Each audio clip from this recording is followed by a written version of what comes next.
Meus queridos filhos, graça e paz da parte de nosso Senhor Jesus Cristo. Estamos celebrando a quarta-feira da Semana Maior, da Semana Santa, e queremos, com o auxílio de Deus e de Nossa Senhora, a partir da beleza da liturgia que nós acabamos de ouvir e de meditar, mergulharmos nesta realidade tão mística, tão profunda e tão necessária a nós, que é o grande mistério das últimas 7 palavras que Jesus nos deixou no alto da cruz. Mas eu quero começar a minha homilia a partir da certeza daquilo que está no livro do profeta Isaías. É esta a certeza que precisa encher-nos de esperança.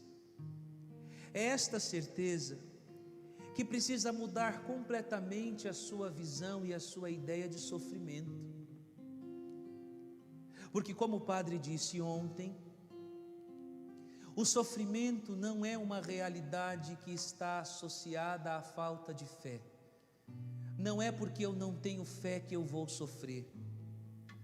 Não é porque eu tenho muita fé que o meu sofrimento vai ser menor. Não. O sofrimento está relacionado à nossa condição humana. Porque Deus, que é o nosso Criador e que sabe de todas as coisas, na sua infinita sabedoria, Ele resolveu deixar como elemento fundamental da sua pedagogia o sofrimento. Porque o sofrimento, ele tem a capacidade de nos colocar no nosso devido lugar e de nos ensinar a rompermos com aquilo que é o grande obstáculo na vida de um homem e de uma mulher que quer o céu, que é o orgulho, a vaidade. O sofrimento unifica todos nós.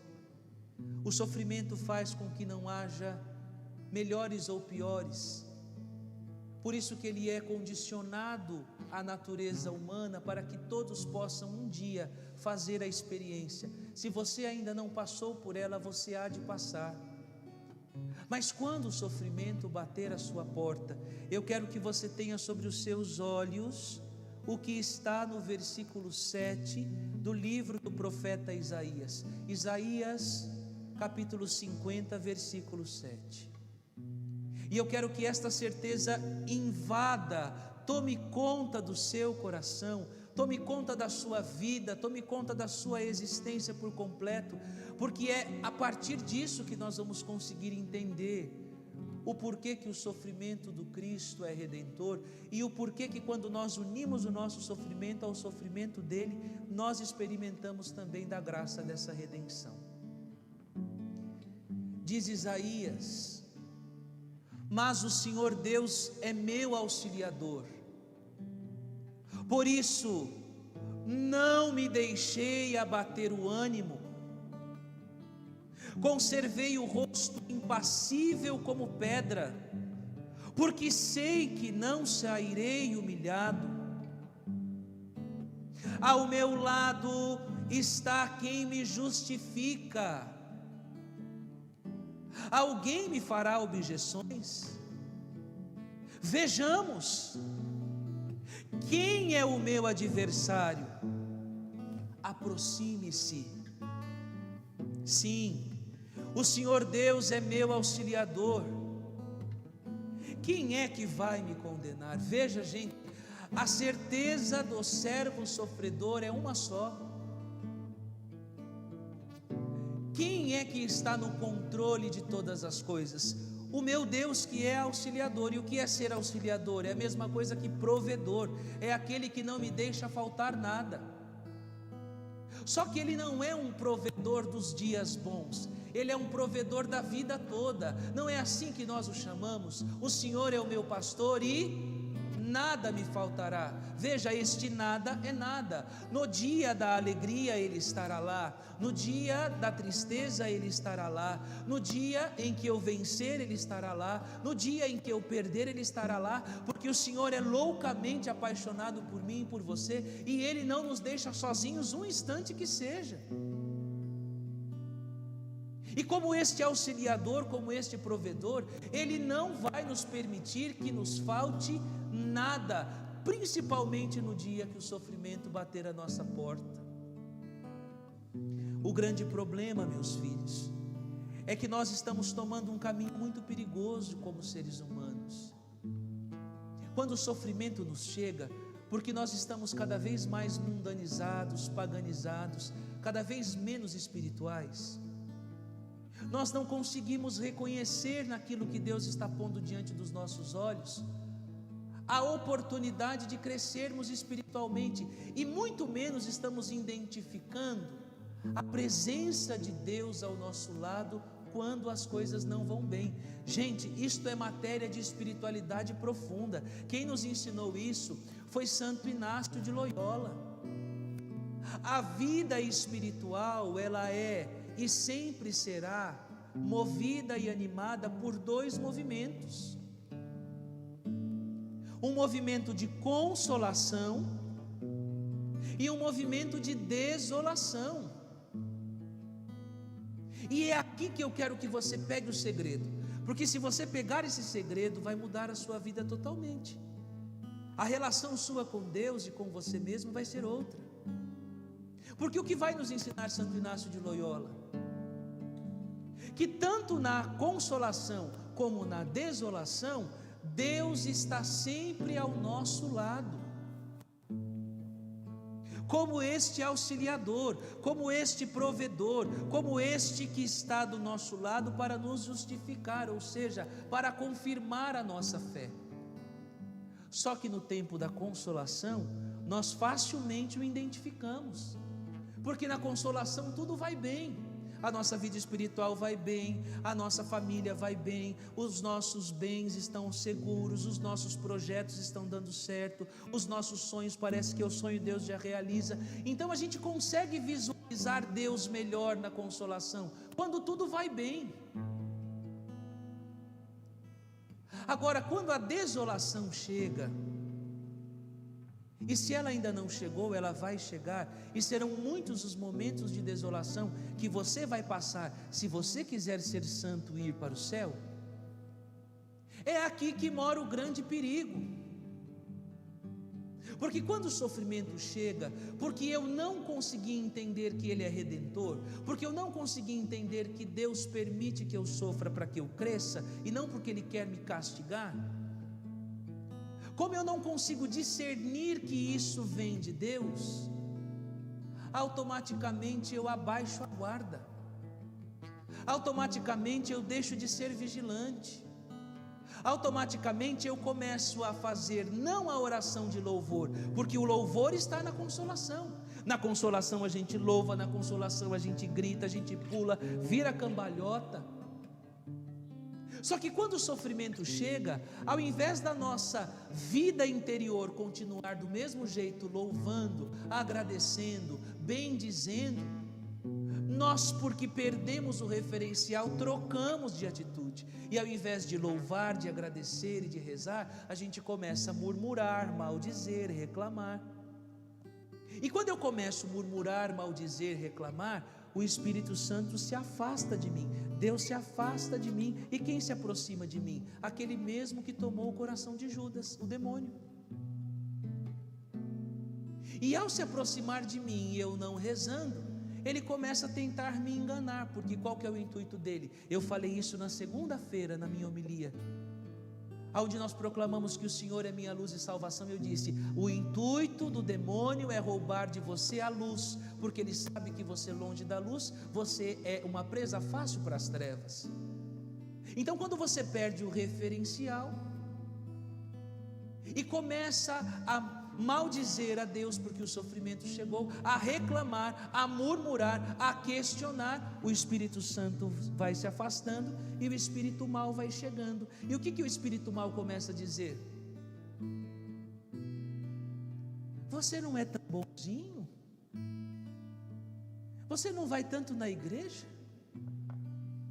Você não reza tanto? Que Deus é este que permite que você, sendo bonzinho e rezando, você passe por isso? Que Deus é esse que permite que você, rezando tanto, indo tão bem, as coisas na sua casa caminhem assim? Para de rezar, isso é bobeira. Vem comigo. Esse negócio de cruz, esse negócio de sofrimento, isso aí é coisa do passado, isso já está superado. Deus é amor e misericórdia. Vem para o meu time. Nada de sofrimento, vamos resolver isso. Eu vou te apontar um caminho, ó, vai por aqui comigo, que você não vai sofrer. Venha comigo ter prazer, venha comigo ter poder, venha comigo ter reconhecimento. Vem.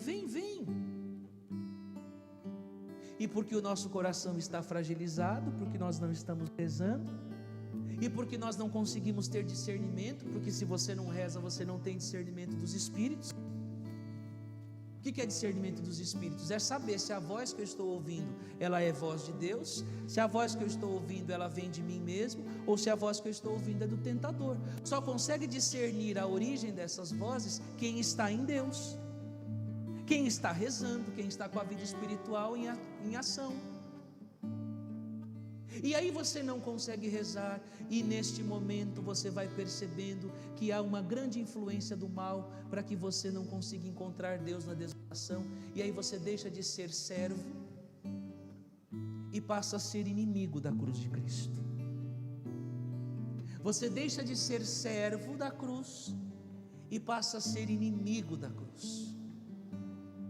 E aí você começa a murmurar, reclamar, e aí você vai tentar fazer com que Deus tire de você o sofrimento, você vai tentar diminuir a sua cruz, você vai tentar fugir dela, porque você quer o caminho mais fácil. Só que deixa eu te lembrar uma coisa: o caminho mais fácil, o caminho sem cruz, ele não te levará para o céu. E é este o cenário que o demônio não quer que você perceba, que Deus está na consolação, que Deus está na desolação. Na consolação ele se revela, na desolação ele se esconde. Por quê? Porque na desolação ele está trabalhando para te tirar dali.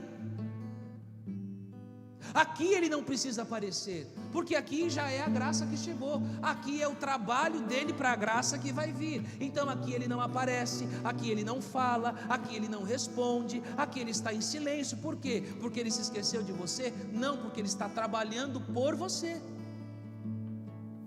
Só que o que o demônio quer que você faça? Que você não entenda isso, que você não consiga ver Deus na desolação, para que você se torne inimigo da cruz, para que você ache que o sofrimento é castigo. Você está passando por isso porque o Deus que você diz que te ama, Ele não te ama, Ele está te castigando. Por isso Ele pôs esse câncer em você, por isso seu filho está desempregado, por isso as coisas não dão certo na sua casa, por isso as coisas não dão certo nos seus relacionamentos. É porque Deus está te castigando. Ele não te ama coisa nenhuma, Ele castiga, Ele castiga, Ele castiga, Ele castiga. Larga dele, larga dele, larga dele. Eu estou vendo você ouvindo essas sandices, eu estou vendo você sendo tentado a deixar a sua cruz. E é neste contexto, é neste cenário, de que ao meu lado está quem me justifica, que eu não me deixarei abater, não deixarei abater o ânimo, conservarei o rosto impassível como pedra. É assim que eu quero que você saia dessa homilia, que você saia dessa homilia com convicção de que ao seu lado está um Deus que vai honrar a sua fé, e que permite que você passe pelo sofrimento, porque Ele foi o primeiro a sofrer por você, e Ele quer que você olhe para Ele e você imite o exemplo dEle. Ele é a nossa meta, Ele é a nossa referência maior. Tende em vós os mesmos sentimentos de Cristo, e ter os mesmos sentimentos é ter a mesma atitude, é ter a mesma ação diante da cruz. E o que Ele fez diante da cruz? Vamos lá, vamos agora ver o que Ele fez, como Ele tratou a sua cruz. A primeira coisa que eu resgato é aquilo que eu já disse, que a beata Ana Catarina Emerec escreveu no seu livro Paixão de Nosso Senhor Jesus Cristo. Quando Jesus recebe a sua cruz, Ele a abraça, Ele a beija, E as pessoas que estão perto falam: esse homem é louco. Como ele está beijando a cruz? Porque a gente não sabe, mas a cruz era uma das formas mais vergonhosas.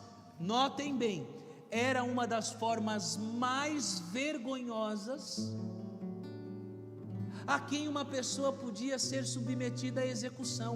Só era executado na cruz os bandidos da pior estirpe. Só ia para a cruz aqueles que os romanos queriam humilhar publicamente, aqueles que os romanos queriam dizer assim: este aí não vale a cruz que carrega.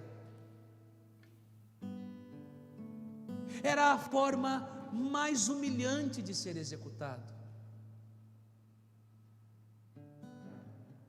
Por isso que quando se fala da cruz no início da igreja, quando Paulo fala da cruz, ele vai dizer o escândalo da cruz. A cruz era um escândalo naquela época, e continua sendo um escândalo até hoje.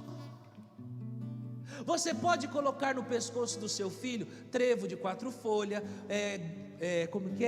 pingente de pimenta, você pode pôr elefante, você pode pôr Buda, pode pôr todas estas coisas da nova era, que ninguém vai falar nada. Pode pôr terceiro olho, pode pôr yin yang, pode pôr tudo no seu filho, ninguém vai falar nada, ainda vai aplaudir. Pode pôr o unicórnio, não é? Que agora está na moda o unicórnio, e ninguém vai falar nada, todo mundo vai aplaudir e vai dizer: nossa, que lindo.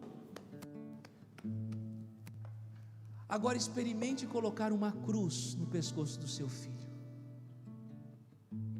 Mande ele para a escola com a cruz. Tenha certeza que no final do dia você vai receber um comunicado. Como eu tive a tristeza de saber de uma professora, que eu quero encontrá-la ainda, a vida vai me dar essa alegria de encontrá-la, que chamou a mãe de uma criança que é do meu convívio aqui na paróquia, um menino maravilhoso, uma criança maravilhosa, e chamou a mãe dizendo: olha, é bom tratar do seu filho, porque ele está falando muito de igreja aqui dentro, ele está falando muito de igreja aqui, ele é um perigo, viu?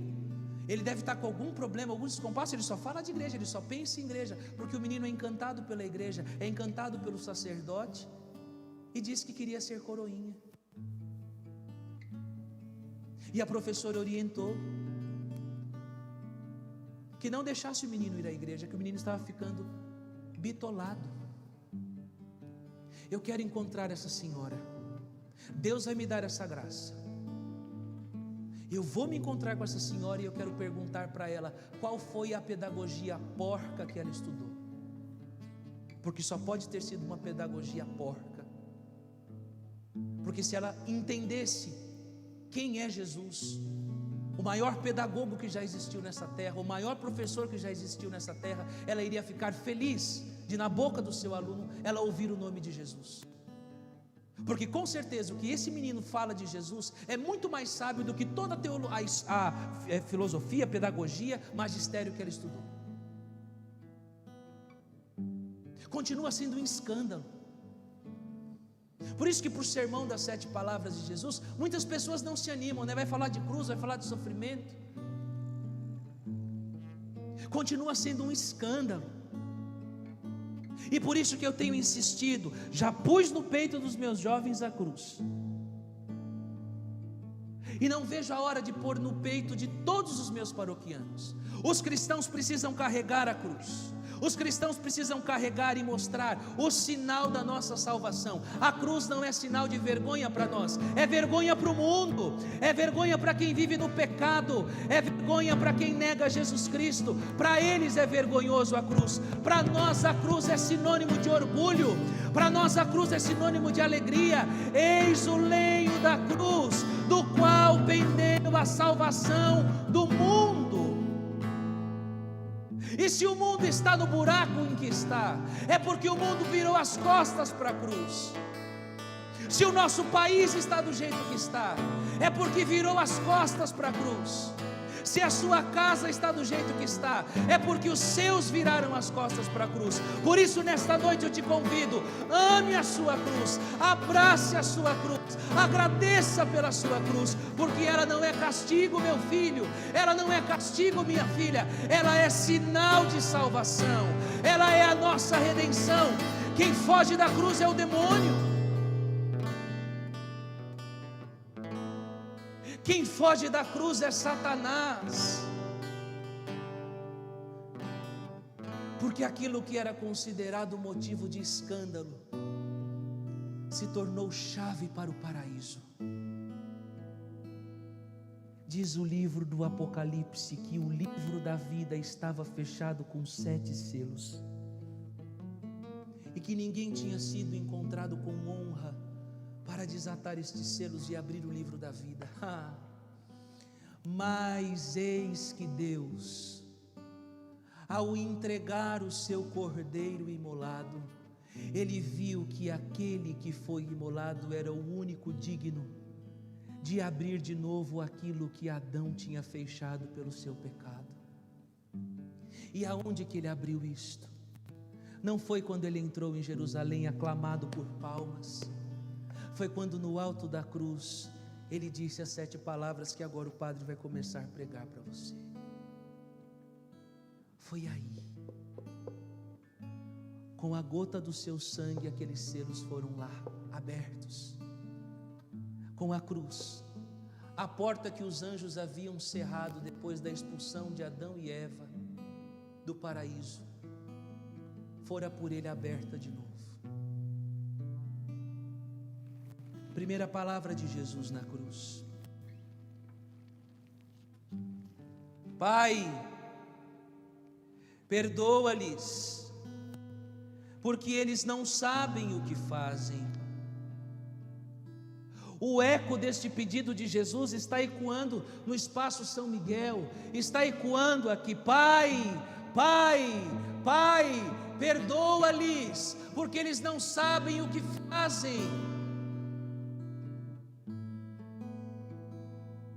Pai, perdoa o ser humano que virou as costas para o seu amor, que não quer saber da sua palavra, que não quer adorar a sua Eucaristia, que não quer se confessar, que não quer vir à missa, que não quer se converter. Perdoa-lhes, Pai. E por que Jesus diz isso? Porque é esta primeira palavra, porque foi para isso que Ele veio. Eu não vim para condenar o mundo, mas para que o mundo fosse salvo, e todo aquele que crer no nome de Jesus será salvo. Quem não crê já está condenado.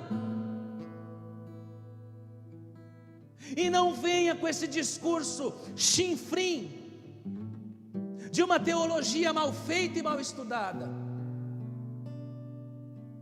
de que Deus é amor. Deus é amor, é misericórdia. Sim, Ele é amor, Ele é misericórdia, mas não nos esqueçamos que uma moeda não tem uma face só.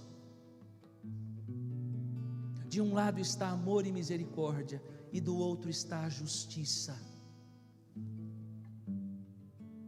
E o justo pede ao Pai por mim e por você: Pai, perdoa-lhes, porque eles não sabem o que fazem.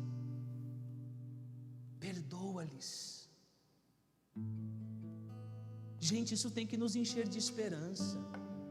Jesus poderia ter dito: Pai, acaba com tudo isso, manda um raio sobre eles, porque eu estou cansado já de lidar com esse povo, que é um povo de cabeça dura, que é um povo de coração de pedra. Mas como nós aprendemos na Quaresma, graças ao seu amor, Ele não nos trata como exigem as nossas faltas, e podendo se vingar, Ele pede clemência para aqueles que o colocaram na cruz. O que nós queremos aprender dessa dor? Que quem te pôs na cruz não merece o seu amor e o seu perdão. Quem te pôs na cruz precisa do seu amor e do seu perdão. Eu não mereço o perdão de Jesus, eu preciso do perdão de Jesus. A atitude de perdoar, ela sempre precisa começar do lado que já está evangelizado. Não adianta você querer que quem não teve acesso ao evangelho que você teve, à Eucaristia que você teve, vá dar o primeiro passo para o perdão. Não vai, porque ele está cego. E qual que é a sua cegueira? Ele não tem doutrina, ele é pagão, ele não está dentro da igreja, ele não vai entender. O primeiro passo para que o perdão aconteça deve ser sempre de quem já foi encontrado por Jesus, de alguém que já foi perdoado por Ele. E você que diz que não perdoa, e você que diz que não vai perdoar, você que não fala com o pai, não fala com mãe, não fala com o irmão, não fala com o colega de trabalho, está de birrinha com um e com o outro, deixa eu te dizer uma coisa, viu? O Pai Nosso que daqui a pouco nós vamos rezar na missa está te condenando, hein? Porque o que você diz no Pai Nosso? Finalzinho do Pai Nosso: perdoai-nos, perdoai-nos as nossas ofensas, assim como nós perdoamos a quem nos tem ofendido. O que você diz cada vez que reza o Pai Nosso? Olha, Deus, me perdoa, assim como eu tenho perdoado quem me tem feito mal. Veja que com Deus é assim, é sim, é sim, não é não, é justo, é regra, é justiça. Você não disse para eu te perdoar como você perdoou? Então você não perdoou, então desculpe, meu filho, minha filha, eu não posso fazer nada por você, passe amanhã. Então, dessa primeira palavra, nós precisamos olhar para dentro de nós e nessa noite fazermos uma reflexão séria.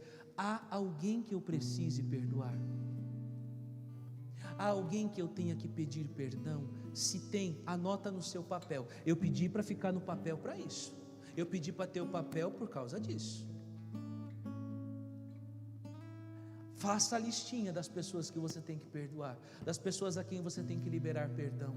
Ai, padre, mas eu já fiz a minha parte, eu já fui, eu já falei. Você foi com a sua cabeça, não com a cabeça dessa homilia. Eu quero que você vá com a cabeça dessa homilia. E qual é a cabeça dessa homilia? Quem tem que dar o primeiro passo, sinceramente, para que o perdão aconteça, é você que é evangelizado.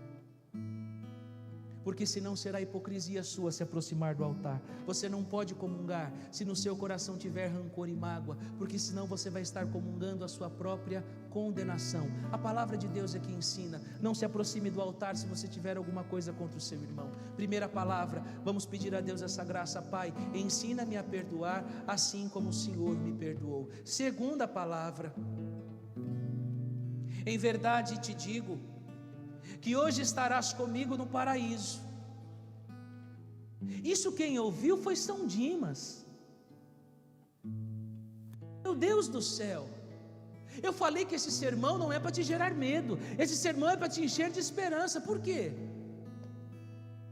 Dimas não fez catequese, Dimas não fez primeira comunhão. Eu acho que Dimas nem batizado foi.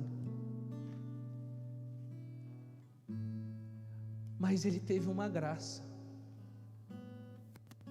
Dimas de fato é um agraciado, porque ele teve a oportunidade de, nos últimos momentos da sua vida, estar do lado de nada mais, nada menos do que nosso Senhor na cruz. Que menino abençoado esse Dimas, não? Roubou a vida inteira, aprontou, fez que fez, e nos 47 da prorrogação do segundo tempo, Jesus olha para ele e diz, vamos lá de novo, bem como está no texto: em verdade te digo que hoje estarás comigo no paraíso. Gente, é a graça que eu peço para nosso Senhor todos os dias, que nos meus últimos segundos de vida eu possa ter um sacerdote para dizer assim: eu te absolvo dos teus pecados, em nome do Pai, do Filho e do Espírito Santo. Eu peço ao nosso Senhor todos os dias essa graça, que eu não morra sem receber os sacramentos, porque eu sei que esta absolvição que eu receberei no leito de morte, ela terá o mesmo peso do que esta palavra que Dimas ouviu: não temas, estarás comigo ainda hoje no paraíso. e ainda mais poder comungar ali na sepultura, quase, né? Já ali no leito moribundo, fazer a mesma experiência que fizeram os primeiros cristãos, que antes de irem para o martírio, pediam aos apóstolos, pediam aos cristãos que trouxessem a eles o viático. O que era o viático? A última comunhão, a comunhão que os prepararia para o céu. É por isso que São Tarcísio é morto. São Tarcísio estava levando para os cristãos que iam ser executados a Eucaristia, padroeiro dos coroinhas e acólitos. Isso deve te encher de esperança. Bandido que nós somos, bandido que você é, Jesus é especialista em lidar com o criminoso. Olha, Judas não quis, né? Jesus é especialista em lidar com quem não presta. Isso tem que te encher de esperança, mas não pode te acomodar. Tínhamos dois bandidos, um à direita e um à esquerda. Um aproveitou aquilo que o salmista cantou hoje para nós: respondei-me pelo vosso imenso amor neste tempo favorável. Dimas aproveitou o tempo favorável, porque o tempo favorável é aquele que Deus te dá para você se converter. Você que está me ouvindo, talvez está tendo a vida inteira para se converter. Veja que o seu tempo favorável é muito maior do que o de Dimas. Dimas teve alguns segundos e não foi bobo. O outro foi bobo, porque teve a mesma oportunidade de Dimas, mas não acolheu o Filho do Homem, rejeitou o Filho do Homem, não creu no Filho do Homem, maldisse o Filho do Homem e por isso foi com certeza condenado. Mas São Dimas aproveitou o tempo favorável, rasgou o coração e disse: você fique quieto, você não pode falar dele assim, nós merecemos estar aqui, este homem não fez nada de mal. Veja, a gente olha para ele, ele não tem cara de bandido, com certeza, porque bandido reconhece bandido. Boi preto conhece boi preto, hein?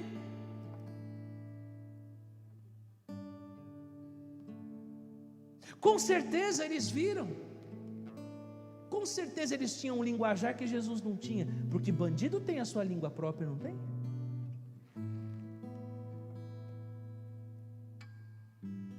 Quando você quer fazer bandidagem, você tem uma linguagem própria, que é só sua e da pessoa. Só que Dimas olhou para ele, e gente, só de falar como diz uma pessoa que eu tenho aqui na paróquia, eu me arrupeio todo. Só de imaginar eu me arrupeio todo. Imaginem vocês, Nosso Senhor virar para a sua direita, olhar dentro dos seus olhos e falar assim: em verdade te digo, ainda hoje estarás comigo no paraíso. Meu filho, você sabe o que é isso? É direto, hein? Sem escala no purgatório. É direto.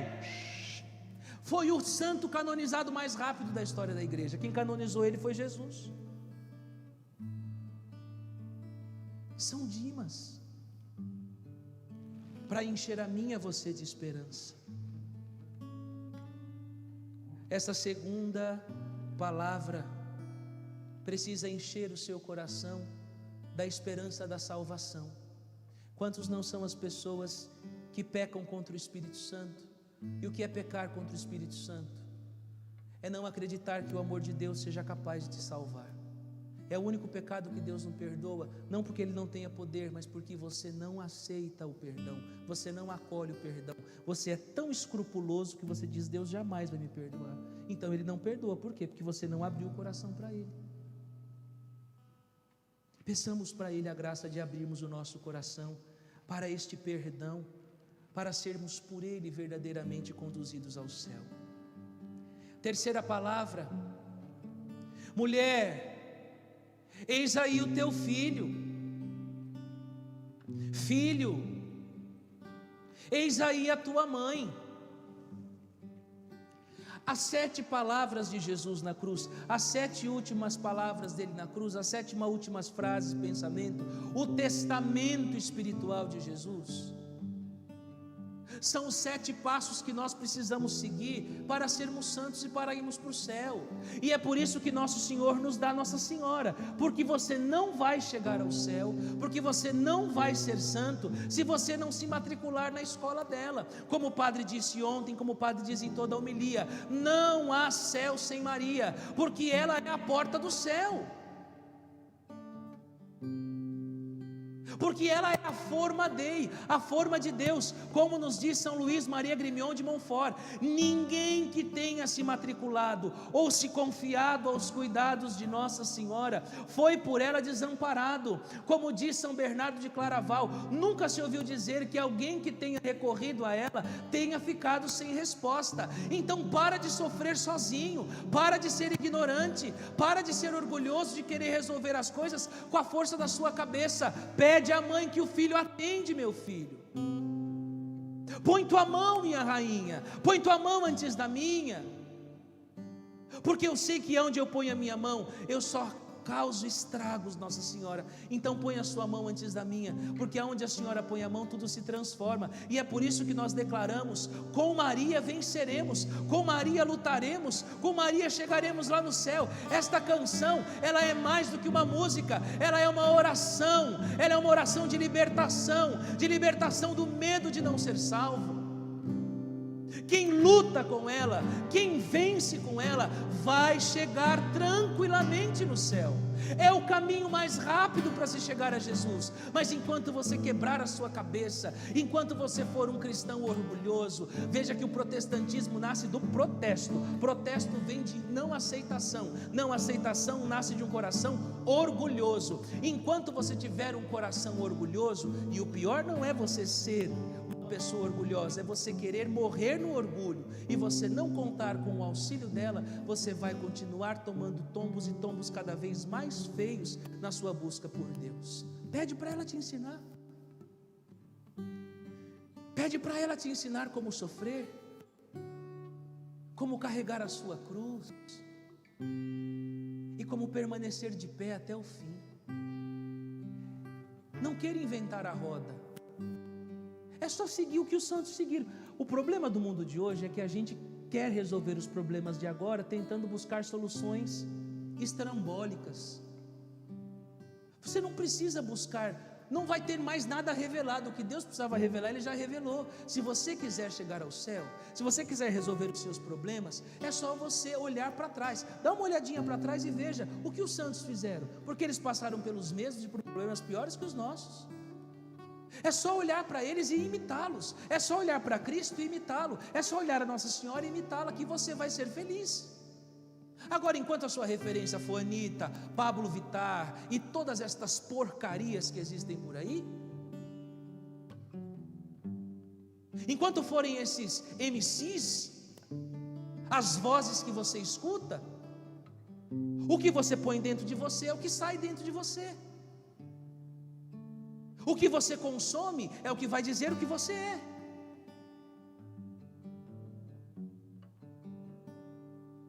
Então, meu filho e minha filha, você tem que tomar uma decisão. Diante da cruz não dá para ficar indiferente, porque quem fica indiferente diante da cruz já não é de Jesus. Porque quem é de Jesus, diante da cruz, a abraça, a acolhe, não a rejeita, não é indiferente a ela. E nessa caminhada rumo ao céu, um auxílio nos é necessário, o auxílio da Mãe de Deus, a Virgem Santíssima. E aí nós vamos para a quarta palavra. Veja que Jesus é tão pedagógico. Se a gente prestar atenção, se a gente ler a Bíblia com carinho, com cuidado, nós não vamos mais perder tempo com coisa pequena. A quarta palavra é justamente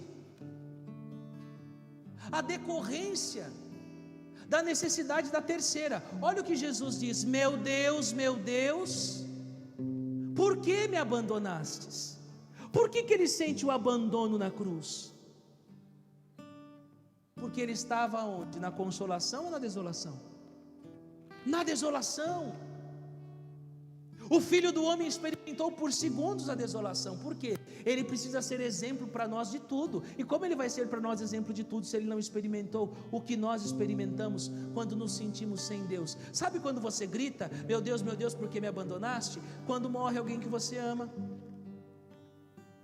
que o chão é arrancado debaixo do seu pé. Quando você é mandado embora. Quando você acaba um relacionamento.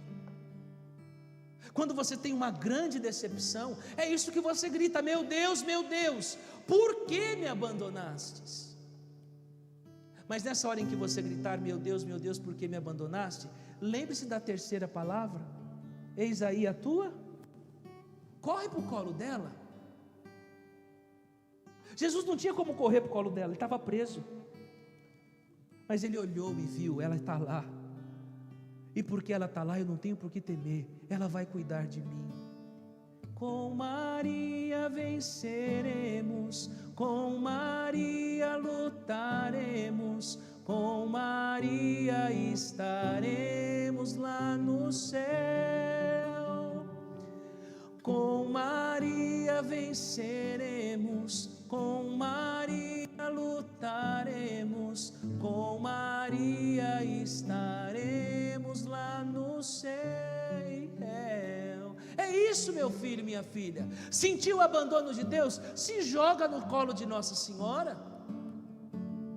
Ela vai tomar você pela mão, ela vai cuidar de você, ela vai te dar a lição que você precisa, dizendo assim: menino, você ainda não entendeu nada, menina, você ainda não entendeu nada, tenha paciência, vem cá, deixa eu te contar uma história. Eu vou te contar a história de 12 filhinhos que eu tive, que eram uma belezinha: Pedro, Tomé. Vou te contar até, eu tinha até um marginalzinho no meio dos meus filhos, um delinquente chamado Judas. Então, se eu dei conta desses 12, eu vou dar conta de você também. Vem aqui, senta aqui, e vamos bater um papo, vamos conversar. E aí nós vamos para as 3 últimas, que agora já são não mais voltadas para nós, mas é a dor do coração de um Deus que muito ama. A 5ª palavra é esta: tenho sede. Gente, desse versículo do capítulo de João 19, versículo 28, já foram escritas muitas e muitas teses. Inclusive a tese do arcebispo de Palmas, do doutorado que ele fez em Roma, é sobre esta passagem. Dom Pedro, tenho sede. O que significa Jesus dizer do alto da cruz, tenho sede? Será que era porque ele estava muito tempo sem água? Também. Mas o catecismo da Igreja Católica, através do grande Agostinho, vai dizer que quando o Filho do Homem diz no alto da cruz, eu estou com sede, eu tenho sede, a sede que ele tem não é de água, é de almas. A grande sede que Deus tem é que você tenha sede dele. Esta é a grande sede do coração do nosso Senhor, que os filhos dele tenham sede dele, porque se eu e você tivermos sede dele, ele tem certeza de que não vai nos perder. Porque quando você deixa de ir à fonte de água, quando você já está saciado, só que veja que interessante, só a fonte da água da vida pode nos saciar por completo. As outras fontes podem nos dar uma saciedade momentânea. É isso que o pecado faz. Você vai pecar, então o pecado momentaneamente ele sacia a sua sede, mas daqui a pouco fica um rombo dentro de você. Ao passo que você não precisa de muito, basta você ficar junto com o Senhor só um pouquinho. Parece que aquele pouquinho, quando intenso, te preenche por completo e você sai cheio de Deus. A mesma sede que teve Jesus, teve um outro doido, chamado João Bosco. É com certeza a partir desta sede que Jesus teve, que ele escreveu um dos seus principais lemas na sua evangelização: Dami animas cetera toli, dai-me almas e ficai com o resto. Esta é a sede que deve mover o coração de um pastor. Dai-me almas, ficai com o resto. Nós não queremos encher, veja gente, nós não queremos encher, eu repito o que disse ontem, eu não quero encher a minha paróquia de gente vazia, eu quero encher o céu, eu quero povoar o céu, eu quero encher o céu com almas de homens e mulheres que entenderam que só há um caminho para se chegar ao céu, e este caminho se chama Jesus. Só há uma verdade para se chegar ao céu, e esta verdade é Jesus. Só há uma vida que nos fará vivermos no céu, e esta vida é Jesus.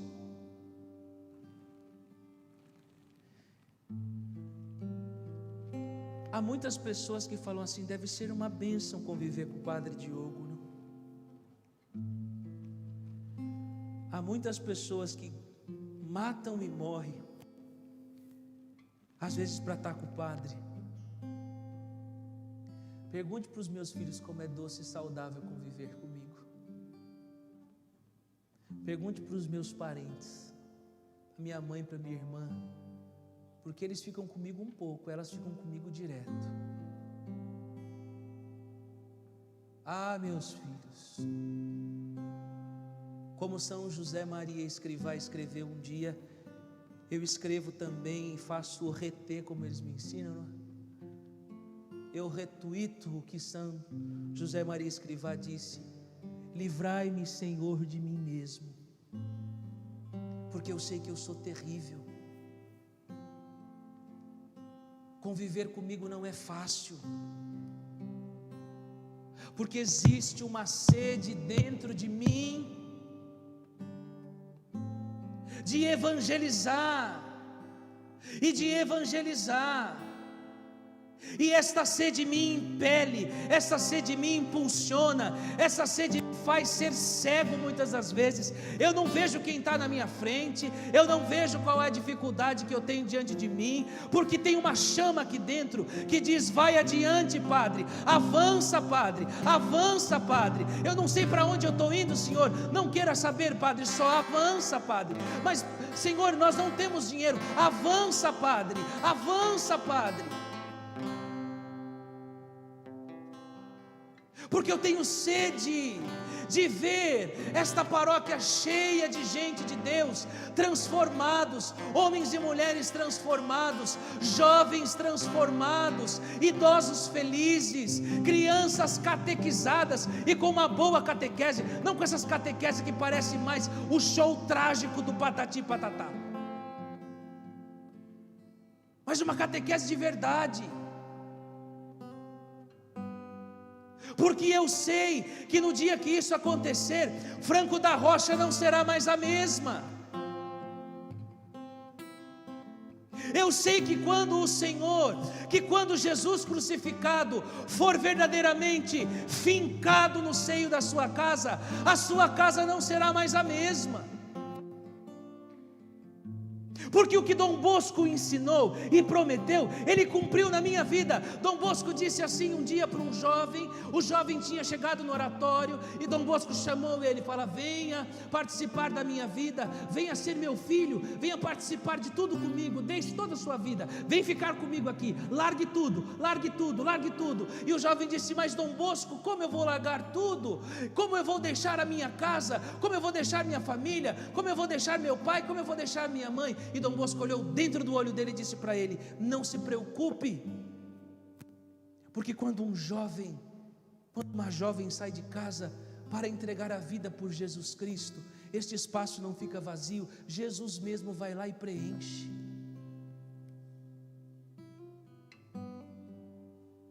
E eu vi isso na minha vida, eu vi isso na minha casa. Eu saí de uma casa para ir para o seminário aonde ninguém rezava.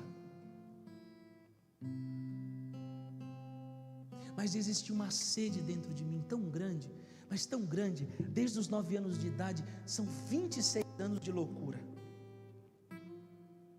Esses dias um filho meu falou assim: nossa, o senhor só tem amigo louco?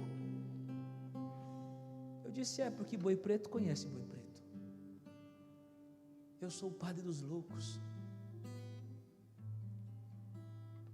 E não venha dizer que é por isso que eu vim para Franco da Rocha. Você pensou nisso, não foi? Mas existe uma sede tão grande dentro de mim pela evangelização, que ficou dentro do meu guarda-roupa uma caixinha com um monte de CDs. Olha, CD, hein? Porque eu participava de um grupo de oração chamado Grupo de Oração Magnífica, que nós fundamos na loucura, porque disseram que nós seríamos loucos, que grupo de oração de domingo à noite não daria certo. Começamos com 7 pessoas, 5 servos e 2 velhinhas. Eram 5 servos e 2 velhinhas. Quando eu fui para o seminário, esse grupo de oração tinha 400 pessoas, no domingo à noite. E algumas das minhas pregações ficaram perdidas em casa, porque eu fui para o seminário e não pude levar tudo. E eis que um dia minha mãe estava com muita saudade de mim, porque isso é coisa que acontece com mãe, né? Mãe sente saudade de filho. Ela então foi limpar meu guarda-roupa e achou, e caiu a caixa lá com um monte de CD. Ela falou: nossa, CD de Diogo, CD de Diogo, CD de Diogo, CD de Diogo. E ela começou a colocar no rádio para ouvir. E espantem-se vocês,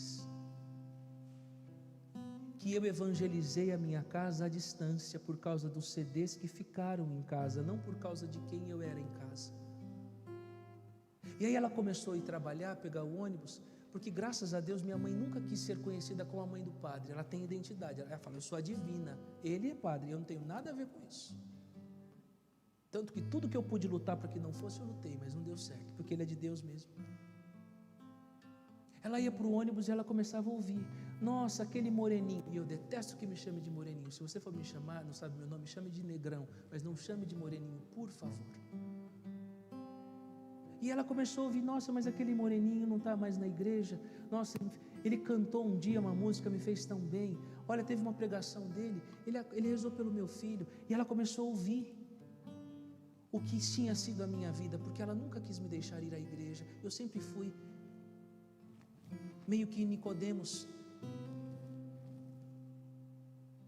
E eu saí de casa, e a sede que eu tinha dentro de mim de evangelizar, e que eu tenho até hoje dentro de mim de evangelizar, é tão forte, que a família que eu deixei em casa sem rezar, eu chego em casa hoje, vez ou outra eu acordo mais cedo para fazer as minhas orações. Daqui a pouco eu sinto um cheiro de vela, falo: meu Deus, será que as almas apagaram minhas velas? Aí eu vou dar uma espiada, está lá minha mãe nos pés de Santa Rita, de mãos postas, rezando. Às vezes faço a adoração da minha casa, e estou lá no meu genuflexório de joelhos, rezando com vocês. Daqui a pouco eu sinto uma lambida nas minhas pernas, falo: mas meu Deus do céu, nem para rezar eu tenho sossego. Aí quando eu vejo, são minhas cachorrinhas, as 3 cachorrinhas, todas prostadinhas adorando Jesus. Eu olho mais para o canto assim, vejo uma sombra, um vulto preto, é minha irmã lá.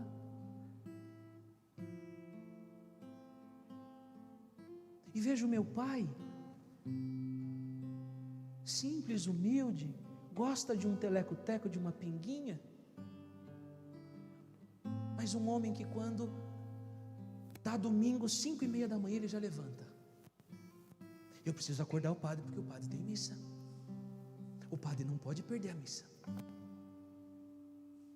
Porque quando um coração tem sede de evangelizar, ele evangeliza, falando, não falando, vivendo ou morrendo. Jesus tinha sede no alto da cruz de almas, e é esta sede que Ele quer que você tenha. Penúltima palavra, 6ª palavra. Depois de dizer tudo isso, o Senhor falou: está tudo consumado. E depois disse: Pai, em tuas mãos eu entrego o meu espírito, está tudo consumado.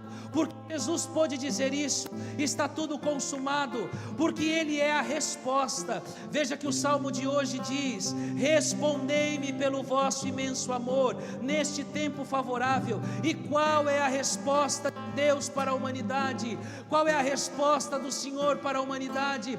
O homem estava sofrendo, o homem estava padecendo, está lá em Êxodo capítulo 3, eu vi o sofrimento do meu povo, eu ouvi o seu clamor, eu senti as suas dores, e eu desci. E Ele desceu para quê, meu filho e minha filha? Ele desceu para salvar você, Ele desceu para salvar a mim.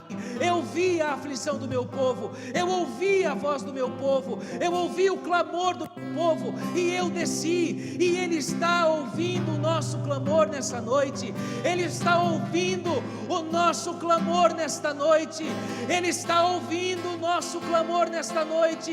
Você que tem dito para Ele: eu não aguento mais, eu não suporto mais, Senhor, a cruz está pesada demais, é muito sofrimento, eu não aguento mais ver tanta morte, eu estou com medo de morrer, eu estou com medo de que nada dê certo, eu estou com medo de tudo. Ele está ouvindo, e assim como Ele desceu, Ele descerá de novo, e descerá por mim, e descerá por você. E Ele desce toda a Santa Missa, em toda a Santa Missa Ele desce, Ele dá a vida, Ele morre, Ele ressuscita para alimentar você e a mim, e para dizer para você: não desista. O sermão das 7 palavras desse ano de 2021 se encerra com esta súplica: não desista. Não desista, meu filho, não desista, minha filha. Olhe para a cruz, olhe para a cruz, porque assim como eu venci, você vai vencer também. Mas não abandone-a, não a maldiga. Ame a sua cruz, ame a sua cruz, beije a sua cruz, viva por ela, seja ela o seu alimento, seja ela a sua pregação, seja ela o seu testemunho. Ame a cruz, abrace a cruz, e você vai ver o que vai acontecer no final. Eu, quando era criança ainda na fé, não que eu já tenha sido adulto, não sou ainda, eu estou na pré-adolescência da fé. Já fui um menino de fralda, já comecei a engatinhar, já tenho dente, já estou mastigando um pouquinho mais. Agora eu estou naquela fase terrível da fé, porque a ser adolescente é terrível, não? Pré-adolescente então, oh meu Deus do céu. Eu sei porque eu lido com uns aqui que misericórdia. Eu nunca sei como que eles estão. Se eles estão felizes, se eles estão tristes. Um dia eles sorriem, outros dias eles não sorriem. Um dia eles querem tudo, outro dia eles não querem nada. As dores e delícias de ser pai. Eu estou na pré-adolescência da fé. E quando eu estava na infância da fé, eu não conseguia entender por que os santos, a maioria dos santos faziam foto com cruz, né? Tudo com cruz na mão. Santa Teresinha, São Geraldo, Santa Rita de Cássia, a maioria dos santos com cruz. Oh, meu Deus do céu, por que isso não? Eles não podiam estar com um troféu? Eles não podiam estar com um bilhete da loteria? Eles não poderiam estar com as chaves de um novo apartamento, de um novo carro? Ou com um cartão sem limite, não é como o sonho de muitos? Nossa, se eu tivesse um cartão sem limite. Mas eles estavam com o maior de todos os troféus.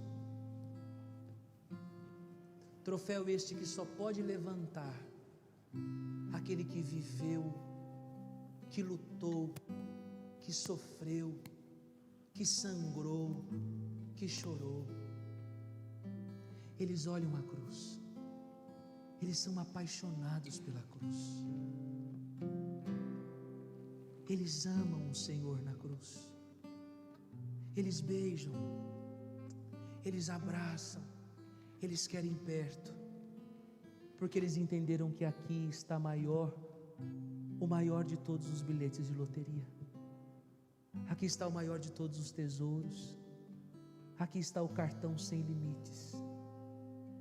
aqui está o passaporte para você e para mim para o céu. O que você tem feito com a sua cruz? Aonde está a tua cruz? Eu quero ver a cruz no seu pescoço. Eu quero ver a cruz na sua casa. Nós precisamos apresentar de novo para o mundo a cruz que o mundo rejeita e renega. Nós não temos outro objeto, nós não temos outro motivo para nos orgulhar, a não ser da cruz de nosso Senhor.